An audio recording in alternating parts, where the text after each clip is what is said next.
when the president doesn't take his hat off at this incredibly solemn event, does that matter? And by the way, just speaking to what you were talking about, Fox News Channel covered it with the file footage where he did have his hat off from a different event. I mean, this is the kind of propaganda machine you have working on the Fox side. And then ultimately they tapped out and they showed the actual footage. But I wonder if you can speak to whether that matters or whether, I'm losing track of what moves the meter. Yeah, that's a great point, Mark. I mean, certainly it is not, some would say, standard nor proper decorum. I mean, in solemn events, you don't see people wearing ball caps at funerals, right? And it typically, of course, as you all know, whether you're at a baseball game or a major ceremony in D.C., you're not wearing a hat either. Certainly the gentlemen aren't. But does it move the needle in terms of people who, let's just cut to the chase, like Trump or hate Trump? Probably not, right? Does it change their perspective on him? But it certainly isn't standard operating procedure, as my old Navy dad would have said. So now to a broader issue. Ground troops in Iran. It's increasingly spoken of. The goals that the president has articulated, even broadly, even shifting as they do, seem to include maybe getting the nuclear material and materials out of Iran to sort of defang them from the standpoint of nuclear threat. That's going to take American troops on the ground. There's increasing talk about it, and go to cut 12, if you will. This is Maria Bartiromo asking the White House spokesperson about this. Out there are worried that we're going to have a draft, that they're going to see their sons get in and daughters get involved in this. What do you want to say about the president's plans for troops on the ground? As we know, it's been largely an air campaign up until now. It has been, and it will continue to be, and President Trump wisely does not remove options off of the table. I know a lot of politicians like to do that quickly, but the president, as commander-in-chief, wants to continue to assess the success of this military operation. It's not part of the current plan right now, but the president, again, wisely keeps his options on the table. So that's concerning, I would think, in the extreme. Can you speak to that? Yeah, Mark, here a couple of points on this. Number one, you're hearing no military analysts of repute, nor certainly anybody from our military, talk about putting boots on the ground. I mean, that's just from a strategic point of view. That's not anywhere in the cards at this point. Politically speaking, I got to tell you, that would not fly. Not even in certainly not in the Democratic caucus in either House of Congress, but in the Republican either. I mean, you'd have some hardcore people behind the president, yeah, but you're already hearing, especially, I think this is somewhat preemptive, Mark. You're hearing Republican senators in particular say, "Oh, that's just not even something we would consider in the Congress." So there's that. And then third, Mark, is the public perspective. You know that there's very mixed responses, primarily along partisan lines, but large numbers of Republican too, have questions about this operation. When they start including the question about what do you think about putting American soldiers in there, I mean, those numbers are just going to absolutely plummet. And so, heading into a midterm, just from the raw political perspective, and this third point, I just think that's a non-starter. Let me, as usual, push back then from the perspective of the fact that Donald Trump started an unpopular war, right? The war didn't poll well from the very start. He wasn't polling well when he began this thing that doesn't poll well. So the whole calculation as to what's politically viable and what's politically advantageous, I'd suggest, gets undercut by the White House plans to a large degree. So, again, with that significant, I'd say, preamble, I'd say, for that reason, I see troops as a possibility because Trump doesn't care about the political impact. He's more goal-oriented than that. Is that reasonable as a pushback? Meaning, if you look at this president, don't you see that, you know, I don't need Congress anyway. Congress doesn't really seem relevant to my plans. I rule as a monarch essentially, and I'll do what I want to do. Well, certainly Trump's reactivity, certainly balances out any strategic considerations. There's no question about that. I thought the important takeaway from Caroline Leavitt there was all options on the table. I see this really, and truly, Mark, I see this, and I think most people do, as more of an attempt at Trump keeping as many cards in his hand as he can for leverage. I think that's really the reality of it. You don't even hear, you don't hear Bibi Netanyahu, you don't hear the Israelis talking about putting boots on the ground. The closest it comes is somehow enabling or arming or facilitating the Kurds, who are somewhat amassed in Iraq across the border. And there's been talk about them coming into Iran to perhaps help facilitate a overthrow, a revolution, or whatever some might call it. But that's as close as you get to any real-time considerations about so-called war fighters inside Iran. Yeah, and of course, the Kurds have pushed back a bit on that and say we really don't want any part of this. But nonetheless, it's interesting because you mentioned the Kurds. We kind of left them holding the bag in Syria. I mean, that they were really a great fighting force. To essentially fight for American goals in Syria, and then in the end, the Syrian pullout. This is under Trump in the first season of Trump, the first 4 years. We pulled out of Syria in a hurry, as I recall. So, one other caveat I would say there is, as you well know, Israelis, Americans, aren't quite as tuned to this, but there's a second war to this front happening in Lebanon for Israel, right? And that is quite vociferous. I mean, and you got 100,000 Lebanese that have fled southern Lebanon because of this. So I suppose if you were to really say, is there a venue, a theater where there'd be more likely to be troops on the ground? It's probably at this point, in terms of Israel's point of view, southern Lebanon rather than Iran.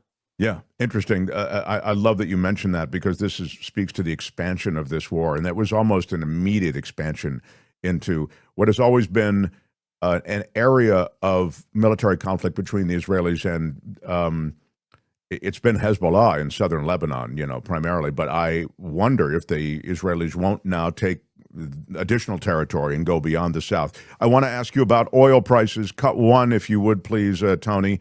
The world of energy is being rocked by this, and of course, this has a ripple effect with the world economic markets across the board. Soaring. West Texas crude now hovering around $100 a barrel. You can see this chart over time. The last time it was this high was when Russia invaded Ukraine, and that height was at June of 2022. But I want you to look at the very end of this chart, an almost vertical increase over the last 2 weeks, an incredibly quick rise over a very short period of time. It could get even higher, experts say, by the end of March, maybe even $150 a barrel if travel through the Strait of Hormuz does not start flowing again. That flow of oil through that critical waterway has effectively ground to a halt. It's only a 20-mile stretch of sea between Iran and Oman, and actually only a 2-mile wide sea lane. The president shrugged off the rise in oil prices, calling it a very small price to pay for USA and world safety and peace. CNN's Matt Egan is with us. That's part of the story. There is, I suppose, Gary. I mean, if the Strait of Hormuz doesn't open, the world community will open it. I mean, the militaries of the world will go open that strait. It's not an optional kind of thing that we can make somehow kind of a workaround because of it. Yeah, that's a good point, Mark. And in fact, of course, we've heard Keir Starmer saying that they're sending 2 aircraft carrier groups from Great Britain's armada into the region. I think you're absolutely right. And yeah, you put that perfectly. The world community is not going to allow the Straits of Hormuz to be closed for a year. That's just not going to happen. And for the reasons you point out. Now, it's interesting because just today yesterday was the big spike in the oil prices. Today there's been something of a drop as the G7 has said they've convened to begin discussing ways to release from an international oil reserve and other tools. It's important for people that are old enough who are, remember back in the 70s when really, I mean, no pun intended, but America was clearly over the OPEC barrel. You know, there's a lot more tools at the international community in the United States' disposal now for oil. And of course, oil production in the U.S. has really risen itself. So there, in the short term, we're going to see the spikes. I think most analysts believe it's unlikely to see a longer term. The question is, how long does this go? And as far as those Trump comments go that you referenced, Mark, and showed on the screen there, excuse me, you know, there is a larger international political, truth perhaps in some people's minds to that. These other aspects are more important than price of a gallon of gas. But the political reality, as you know, Mark, is I always tell people that's the biggest political neon billboard there is on every street corner in the United States. And if gas prices in California, there, as you know, Mark, getting back close to $5 a gallon, that's not going to be sustainable going into a midterm election. It's interesting, too, just as an aside. I mean, we really don't get a lot of oil from that region. We are affected, though, by the world markets because a lot of the oil we get comes from the world market. Even as I've talked chapter and verse on this show, people have heard me talk about the fact that's why the drill baby drill thing is such a weird it's a weird way to go because you're not getting that oil domestically. You may pump it domestically, but it's going out on the world market and you're buying it back at a premium. So I want to ask you about the flex that is going on in this administration and those who are acolytes of this administration. Play me the Lindsey Graham cut. This is about Cuba. And I'm really, with the world ablaze as it is in Iran, I'm just wondering about, another theater or another plan. Give a listen. I'm not looking for a fair fight. If we get in a fight, I want to win it. I want to win it quick. I'm in Miami. You see this hat? Free Cuba. Stay tuned. Yep. The liberation of Cuba is upon us. It's just a matter of time now. You see this hat? Make Iran great. President Trump said the only way to make Iran great is for the people to take over. We're marching through the world. We're cleaning out the bad guys. We're going to have relationships with new people that will make us prosperous and safe. I've never seen anybody like it. This is Ronald Reagan plus. Donald Trump is resetting the world in a way nobody could have dreamed of a year ago. He is the greatest commander-in-chief of all time. Our military is the best of all time. Iran is going down, and Cuba is next. All right. This is it's cartoonish to me almost, but speak to the realities, if you would. Well, Lindsey Graham, for those who followed his career, could never be accused of being a dove. Let's put it that way. I mean, he is one of the more hawkish members of the Congress, is certainly the Senate. The interesting thing about this, Mark, in Cuba is really, it's the choke point that, as you know, came after Venezuelan oil was cut off from Cuba. I mean, Cuba's in a very vulnerable position. And over the weekend, there began to be very interesting conversations about linking all these things together in sort of trying to break an attempt at Chinese and Russian influence, of course, in the Western Hemisphere. People talked about that with Venezuela. They're now talking about that with Cuba. So linking all these things together is going to be the interesting point of this. Is there going to be anything militarily that happens in Cuba? We don't have any indication of that now. The closest that's come has been the notion of some sort of military, a naval blockade that would finally cut off the Cubans entirely from outside sources of oil, etc. But even that hasn't been put in place.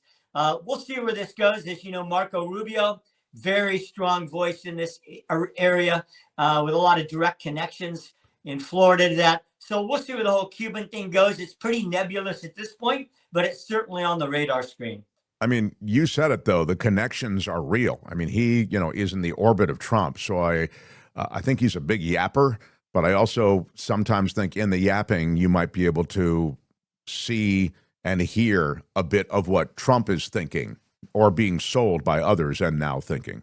Or Mark, or trying to drum up support inside Congress itself for a potential Cuban endeavor. Fair enough. Yeah, fair enough.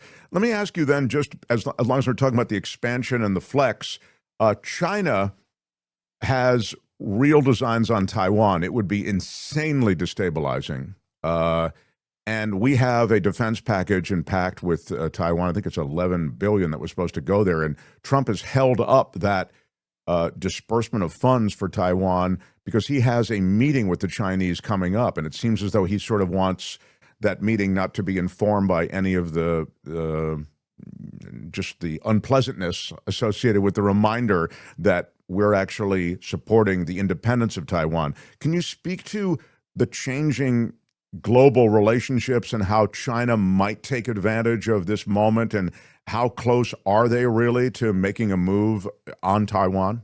Yeah, Mark, that is something that's been one of the undercurrents, as you know, of this for weeks now, going back to Venezuela, by the way. And interestingly, over the weekend, there were some observations from those who monitor these things carefully that a lot of the Chinese flyovers, flybys, sailbys, they basically in Taiwan, I mean, they're sort of, like buzzing around the Taiwan constantly. That is, yeah, they're hazing them all the time. I always feel, yeah. I mean, always incursions into airspace and all that. And there's been some interesting observations that stopped or significantly decreased in the last week or two.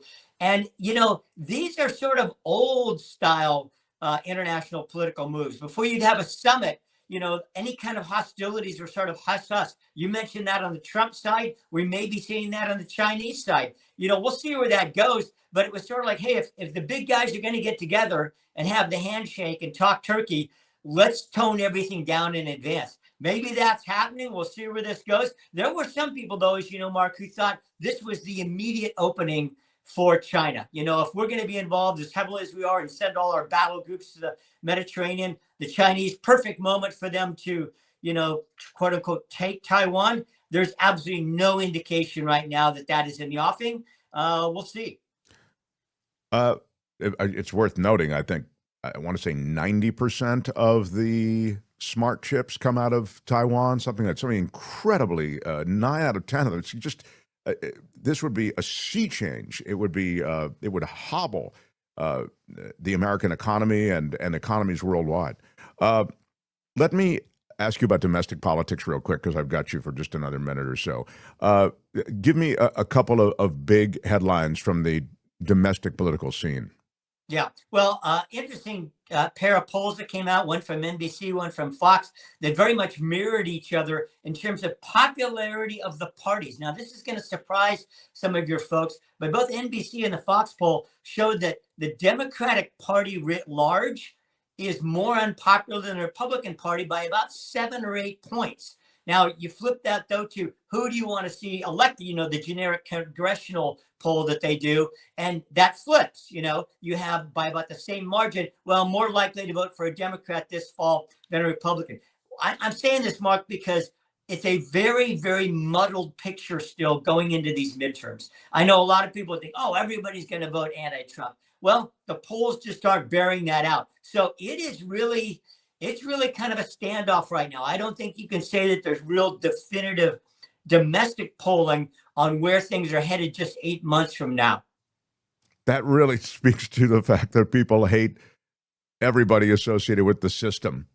It's frustration with the government. It's an indictment in a way of the American political system. I don't mean to sound seditious in any way, but I'm just saying. I mean, the people seem to vote no on the American political system right now, or at least those who inhabit it. Yeah, and certainly, Mark, as you well know, inside both parties, to think that either party is fully unified going to this midterm would be a real mischaracterization. I mean, the progressive wing of the Democratic Party is deeply dissatisfied with the leadership of the party, the direction of the party, and some of that's reflected in the polls. And there's not unanimity. Everybody thinks that, Trump's MAGA party controls the party. No, there's a significant portion, of sort of old school Republicans who are increasingly scratching their heads and have questions. Yeah.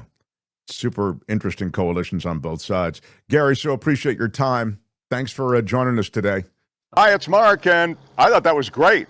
Hit the notification bell. You'll know whenever there's a new video being dropped, and please subscribe to our channel to help us save the universe.